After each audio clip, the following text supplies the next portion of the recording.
Back in the 1970s, Bill Sample, a Philadelphia police officer, was stationed at St. Christopher's Hospital for Children. Bill, while he was in the lobby, would talk to the families as they came and went, and the children, in a lot of cases, would sit and tell him and share with him their dreams.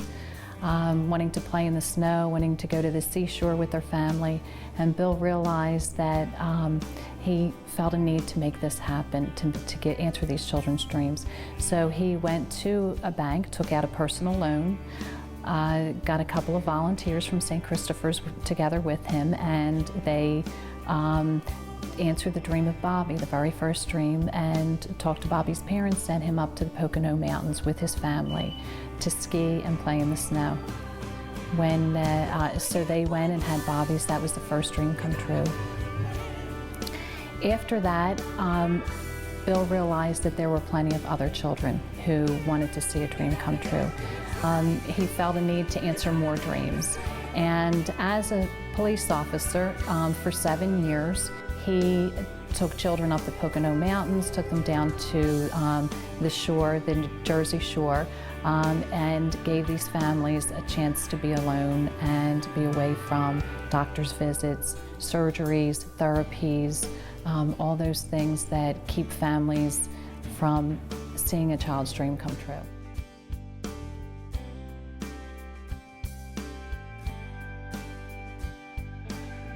And after many years, a number of years of the children wanting to play in the snow, go to the shore, or go visit a relative somewhere in the country, or visit a celebrity, of course, the dream became that to visit Disney World and Universal and SeaWorld and the many Central Florida attractions. So the Sunshine Foundation had purchased a quadruplex in Kissimmee and began sending children whose dreams were to visit the Central Florida attractions, began sending them down to this quadruplex. But for many years, Bill dreamed of a fairy tale village that the children could stay in, to make that dream of the visit down here in Florida, in Central Florida, to be even more spectacular for the children. So after 5 years of fundraising, back in 1989, construction of the Dream Village began. In 1990, the first families came in. We had 3 cottages, and they enjoyed, for the first time, having a week away from all the surgeries, therapies, those types of things that they go through, just to enjoy together. The Dream Village has fairy tale cottages. Each cottage has a different theme, and so the children get to pick which cottage they would like to stay in.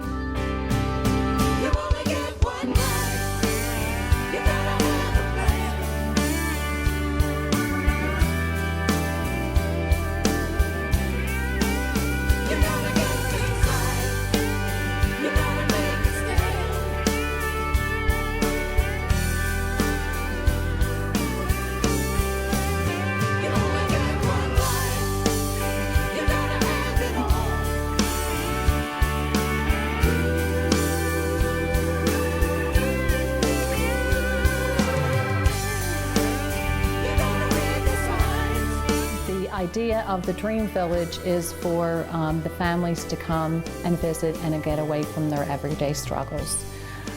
The Sunshine Foundation is the only national wish-granting organization that answers the dream of a chronically ill child.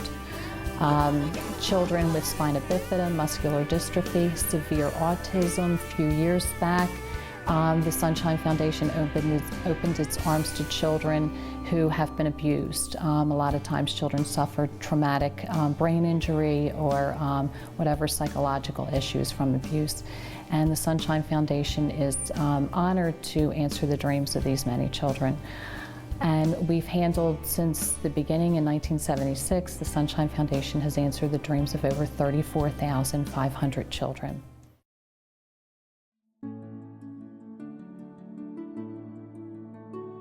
Families, we pay for the airfare, we make all their airline arrangements, pay for the airfare. We pay for admission into the different theme parks. And we also give them expense money. So the idea is when they come here, it literally costs them nothing.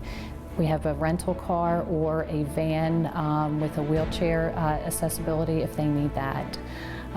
The Sunshine Foundation, unlike similar organizations who only handle the child with a life-threatening illness, we handle those other children, and as a matter of fact, we get referrals from other organizations who only handle children with life-threatening illnesses. We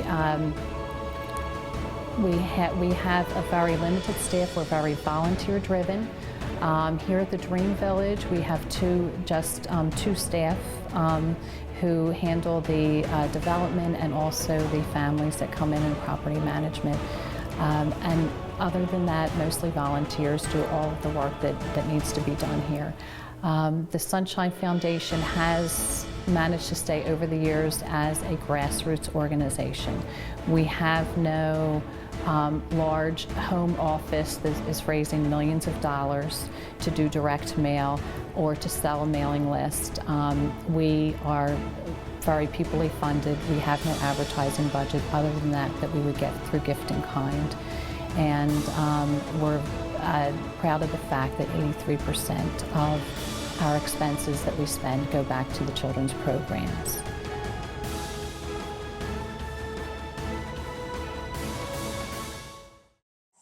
Yeah, Joey is he's to a large degree nonverbal, but we were coming back on Saturday from the Magic Kingdom. Joey's just sitting in the car and he says, yes, I'm happy. And then we weren't quite sure we heard him right, and he said it again very clearly.